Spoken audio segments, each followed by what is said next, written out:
Brothers and sisters, friends and family, much love to everybody out there. Greetings, greetings, greetings. I hope you guys have a wonderful day. I hope you had a wonderful week today. If you're listening to this as I'm posting this, this is a preparation day. It is a sixth day. It is a Friday. It's the day that we are supposed to cook what we are going to cook. We seethe what we're going to seethe. We do whatever we're going to do so that tomorrow we rest. And as the sun sets tonight is when I believe a Hebrew day begins and also ends. And so tonight at sunset is when Shabbat begins, and it ends tomorrow night at sunset as well. And it is one of these commandments that is an appointed time, right? This is not something that's just a whim of a day. This was a day that was built into creation. It was a day that was built. It was built before creation. In fact, the people of the Shemaim, the messengers, Yahuwah, his son, they kept the Sabbath day prior to creation and before anything ever began. And so we do know there is a seventh day Shabbat in the Shemaim.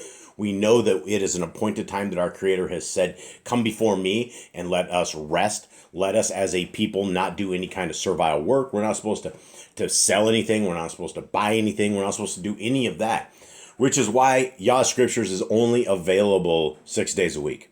And Yah Scriptures is the greatest English translation of Scriptures you will ever find.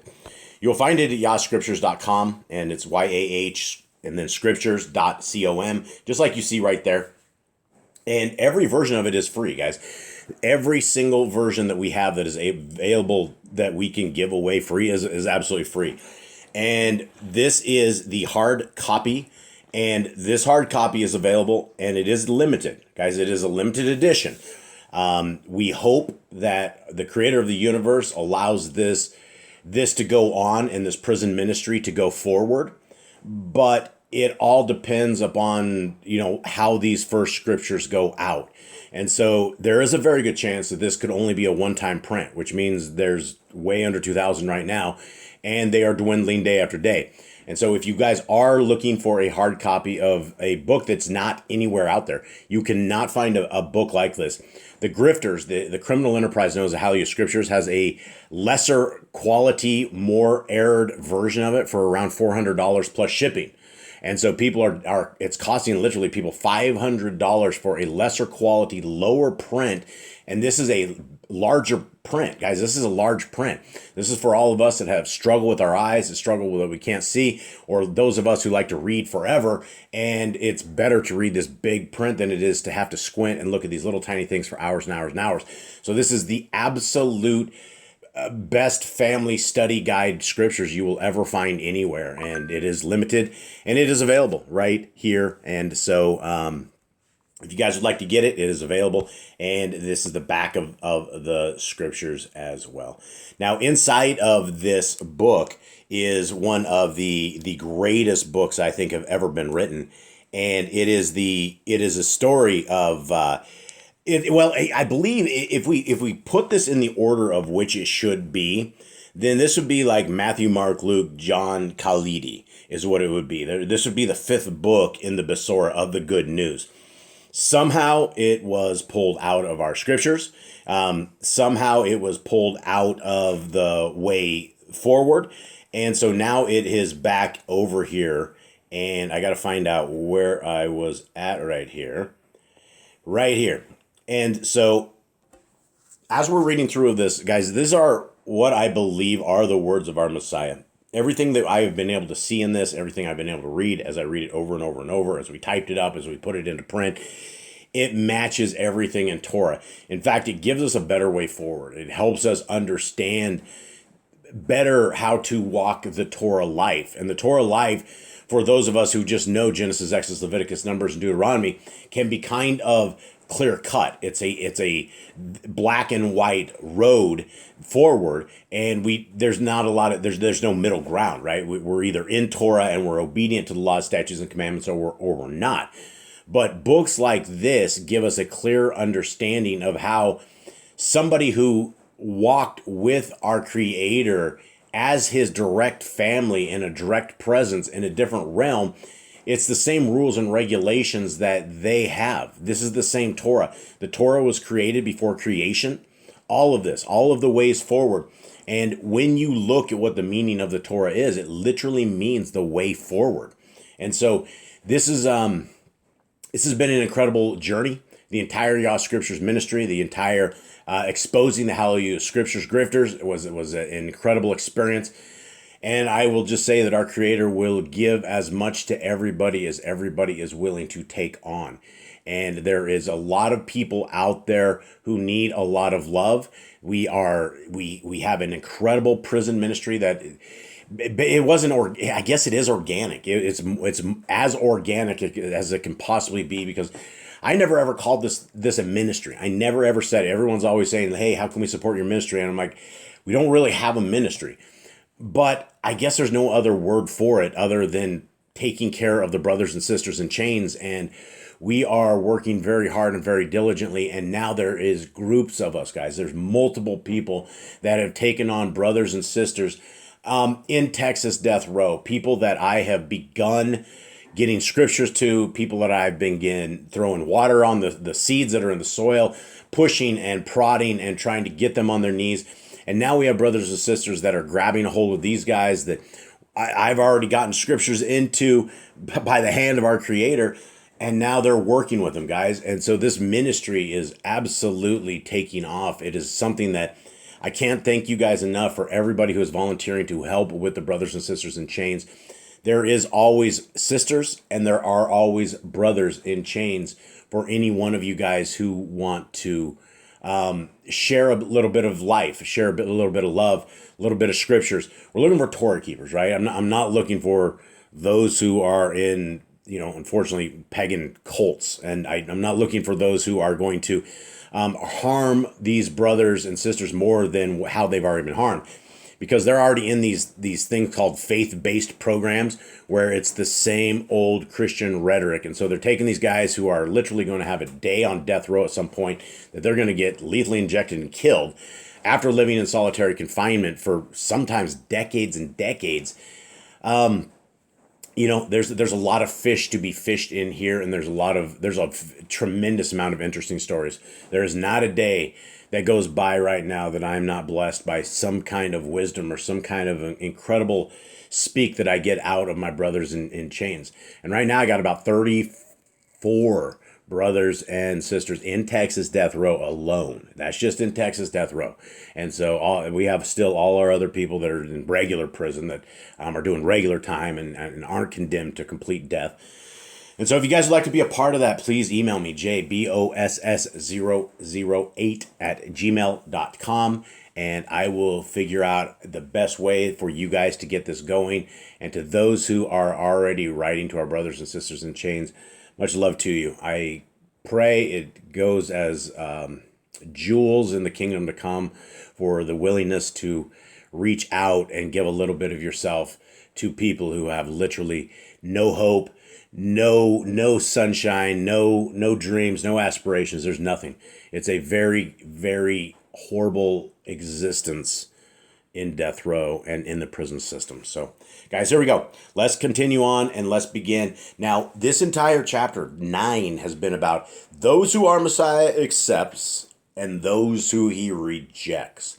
And so it's very scary because, as I was talking in the last section is I fall short on a lot of these things. I fall short, and it is one of these things that when we start to understand the qualifications and those who are taken and those who are not taken, it's just things to take note of. It's things to align our lives in a better fashion, that we are able to be more qualified for the kingdom to come. Okay, so here we go, 28. Messiah says, I reject those who in any way cause needless suffering, for they shall go to a place of pain. Is it not written, he who causes distress, though it be done in secret, yet he is seen and will repay. Hard words, right? These are these things that not a single word, not a single thought, not a single thing that we ever do as human beings will not be played for us on Judgment Day. We have to be accountable for every bad thing that we said, every bad thought we had, for every time that it's not holiness. And if we are not driving holiness to the kingdom, then we're causing division, and we're causing other things. We're causing needless suffering. And so a lot of times words in deed of its own will cause needless suffering. When people say things that don't need to be said for whatever reason, when you start blanketly just attacking those around you, that's needless suffering, right? There's no reason for this kind of discontentment. And there's, this causes all sort, this accounts to a lot of different things, right? These are talking about people that are doing very evil things, and they're doing it in secret and hurting a lot of people. And that's what the world is really happened, is what has happened to the world. It is a selfish place, and it is a war-ridden place. It is a hoaxed out place. It is a place of lies. It is a place of complete deception. You can't believe anything that you see on TV. You can't believe anything you hear. It is the only thing that I have ever found of complete 100% truth without a shadow of a doubt is the words of our Creator. And then you have to be very, very careful, because you have people like Stephen Pidgeon, who has taken a very good scriptures that was called the Sefer, and then he, according to his own words, he had an overzealous translator, and it changed the identity of our Messiah to his Father. It basically tossed in a tremendous amount of Trinitarianism. It corrupted his entire word. He corrupted his application as well. One of the reasons that Yah Scriptures exists is because Stephen Pidgeon, first of all, sent a whole bunch of updates that ruined what I was teaching everybody on YouTube.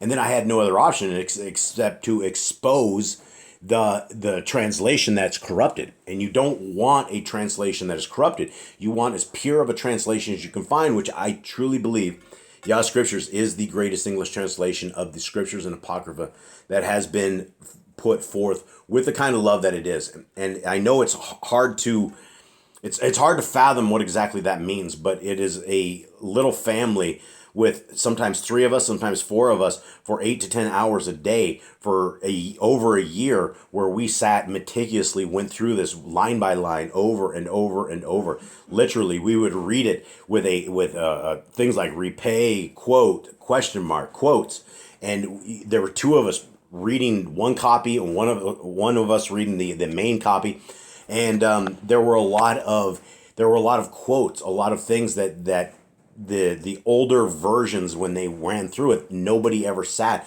and meticulously did a final version. And so this is the super version of a amazing Hebrew root scriptures, and it's literally been changing the world, and I'm so excited about it. I'm so excited about the prison ministry. Let's continue on. Messiah says he rejects the hypocrites and self-deceivers, for their loathsomeness will be properly purged. Is it not written? Words not written in the heart should never issue from the mouth. These are hard things, right? Because all of us get into a tremendous amount of trouble with this one little organ called the tongue. And we say things, and we will hold things in our heart. And, when we read scriptures, there's a tremendous amount of things about scriptures. Even in Proverbs, where it talks about we should not go to bed until we have an issue resolved. We don't want to live with hate. We don't want to live with evil. And when we live with evil, then it's really easy to start speaking evil speak. And the greatest weapon that has ever been devised is human speech, in terms when people can crush souls. And it only takes, men and women with a couple different spats, where hearts and souls are completely broken, and where marriages, where people cross lines inside of marriages, where they say things, and we have to be very, very careful, because you cannot unclang the bells. You can never undo the speak. And that goes for brothers, it goes for sisters, it goes for families, it goes for all of this. And it gets kind of boring, I suppose, in a family, to where the kids want to create a little bit of jokes and a little bit of, they rib their brothers. But at the end of the day, it just causes chaos. It causes contention. And even though a couple of people laugh at the joke, it's evil speak, and the evil speak can't be undone. And so a lot of times in this house, we have times where it's better not to talk at all. Everybody should just stop talking, because it's just getting worse. So let's everybody stop talking, and silence is far better, because the evil speak is just something that it destroys families. It really, truly does. And so we need to be careful that we don't wield these swords of audio weaponry and hurt people. 30. Woe to all who hear my words but twist their meaning to suit their convenience. If a man says he is me but does not abide by my teachings, then he is a hypocrite. If he says, but I live in circumstances where this does not apply, he is a liar. Far better that such as these say, we are against you, for until they do, the world will not be reborn. These are these incredible verses right here. We're looking for a reborn world, guys. We are looking for that kingdom to come. We are looking for the crescendo of evil to get to the precipice to where most flesh is lost, where most of the world is completely smoted, and then a hero, Messiah, is going to come, and it's going to be something incredible. But the people that hang out with our Creator and His Son are going to be the people that love what the Creator and His Son say and what they represent. Now, the Son represents all that the Father has taught Him in all of His ways.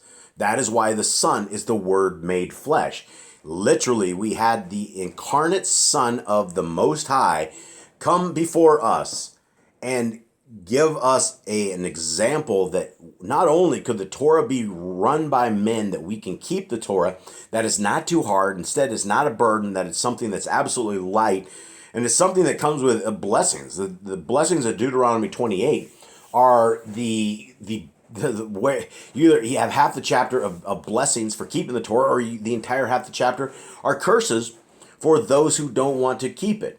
And so anybody who ever says that the laws of our Creator don't mean anything, or you look into a religion and this is their premise, is that the laws have been nailed to the cross, they are hypocrites. They are liars. This is not how Messiah lived. This is not how He taught. He taught us to be a light on top of the hill, that we are supposed to be examples to the world. And unless it is us that is out there soldiering for the kingdom to come, then the kingdom will not come.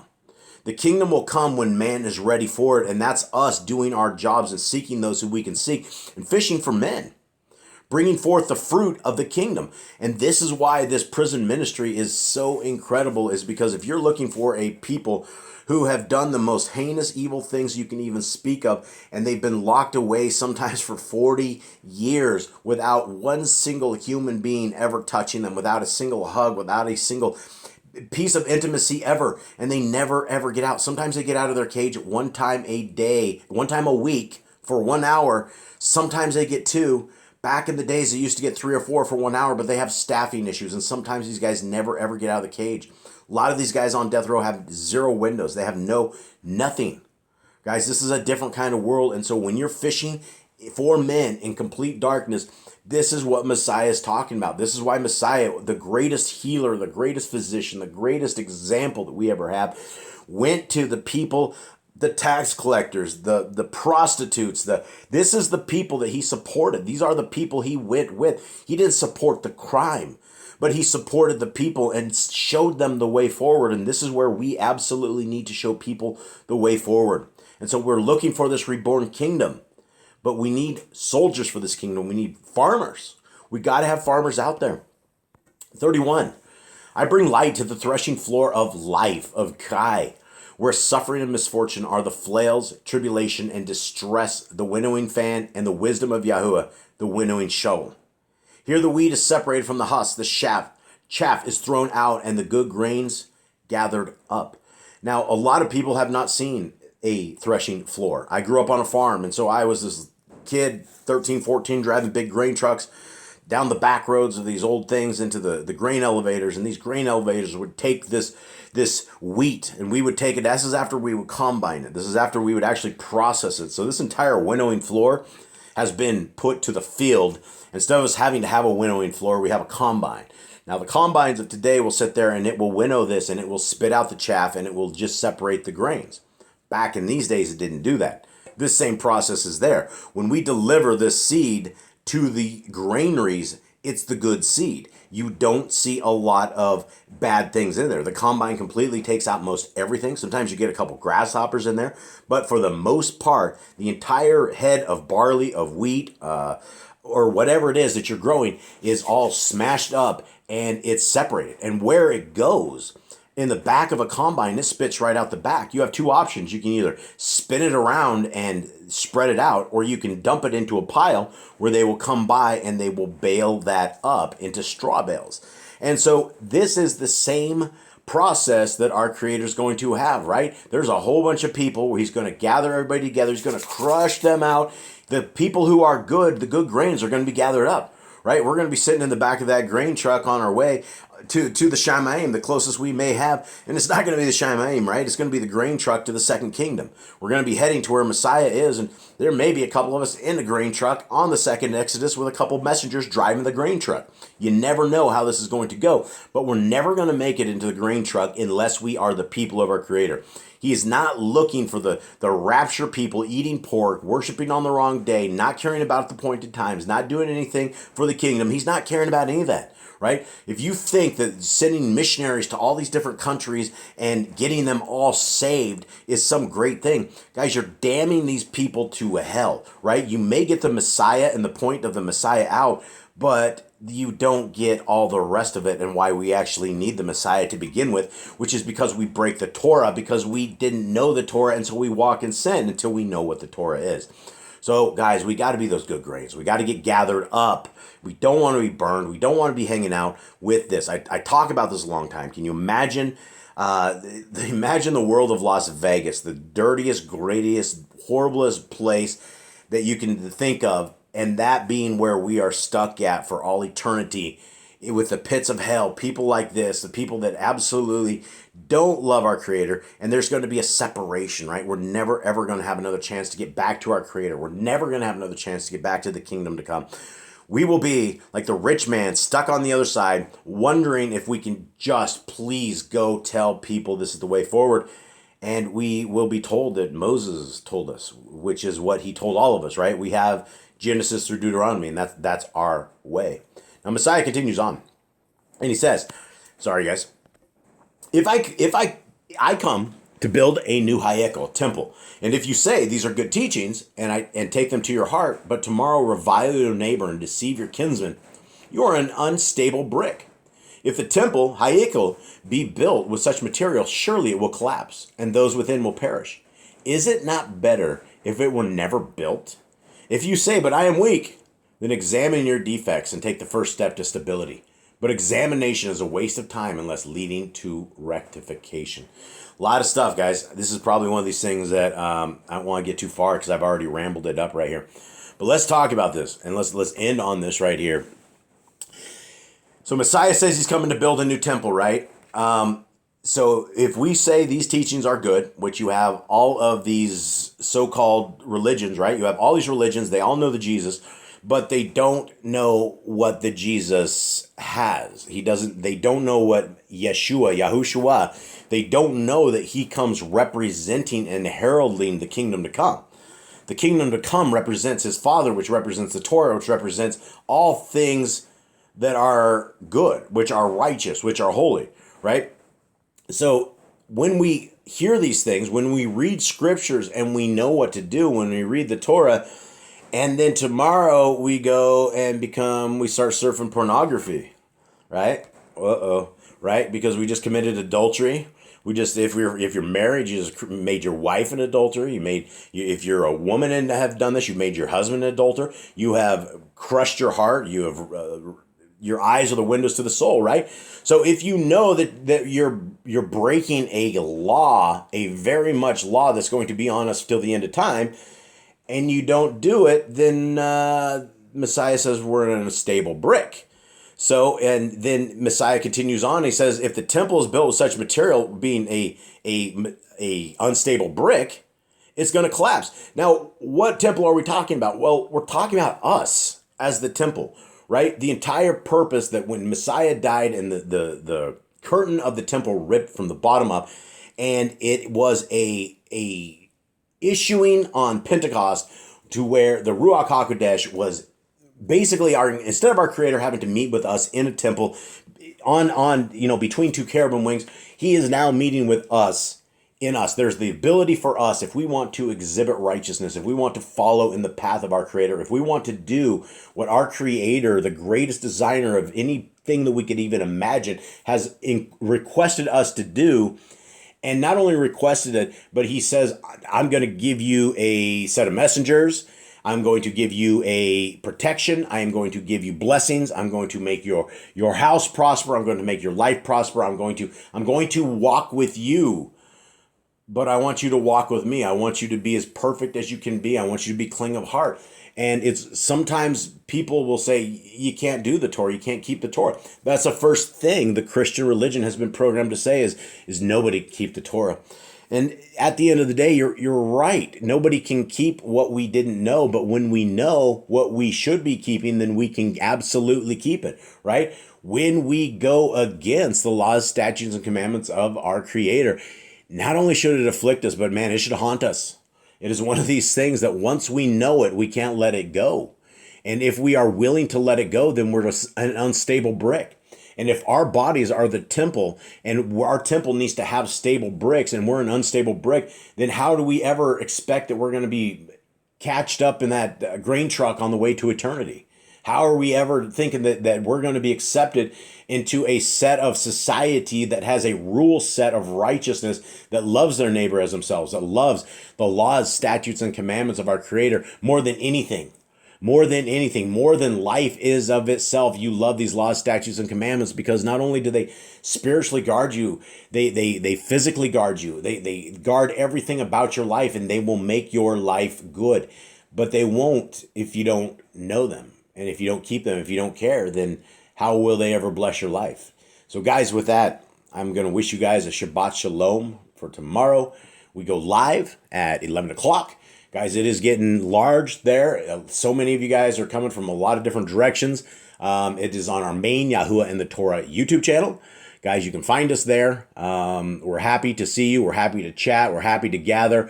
We will be going over the laws, statutes, and commandments of our Creator, the things that our Creator has told us to write on our heart, mind, and soul. So we do a reiteration of those every Shabbat, gleefully, joyfully, and meticulously. And then we go into reading our Torah, where we are at right now in Leviticus, and then we are heading into Matthew. And so lots of good stuff. We can't wait to see you guys out there if you're there. So thank you all. Have a wonderful day. Much love. I'm out.